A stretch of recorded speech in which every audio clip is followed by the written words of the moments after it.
అందరికీ praise lord. యేసుక్రీస్తు నామం మీ అందరికీ శుభాభివందనాలు. ప్రియులారా, 5వ మాట మనం గమనిస్తే సిలువలో పలికిన 5వ మాట ఎంతో గొప్ప మాట అంటే, అయ్యా నేను దప్పికొనుచున్నాను కదా. ఏమంటే నేను దప్పికొనుచున్నాను. యోహాను సువార్త 19:28 మనం చూస్తూ ఉంటాం 5వ మాట. అయ్యా నేను దప్పికొనుచున్నాను.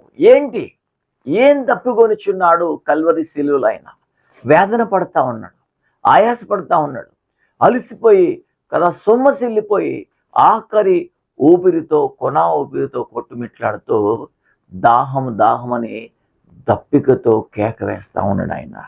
బ్రదర్ సిస్టర్ గమనించండి, ఏంటి ఈ దాహం అని ఆలోచిస్తే ఆత్మీయంగా క్రీస్తు యేసు ప్రభు మనతో మాట్లాడుతున్నమాట, పరిశుద్ధాత్ముడు మనతో మాట్లాడుతున్నమాట. ఈ భూమి మీద ప్రతి ఆత్మ కూడా క్రీస్తులో రక్షింపబడినటువంటి ఆత్మదాహం కలిగి మనం జీవించాలి. ఏ ఆత్మ నశించిపోవడము యేసు ప్రభుకి ఎంత మాత్రం ఇష్టం లేదండి. అందుకే ఆత్మల దాహం తపన కలిగి మనం జీవించాలి. అనేక ప్రజలు వారి హృదయంలో మార్పు కలిగి ప్రభు వైపు మరలి రక్షింపబడాలి.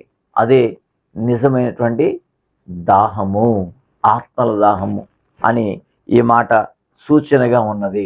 కనుక అందరం కూడా ప్రభు యేసులో జీవిస్తున్న ప్రతి ఒక్కరం కూడా, ప్రభుని అనుసరిస్తూ నడిచిన ప్రతి ఒక్కరం కూడా ఆయన లాంటి దాహం కలిగి మనం జీవిద్దాం, ఆయనలాగా బ్రతుకుదాం. దేవుడు ఈ మాటను మనందరి వినికిల్లో దీవించునుగాక.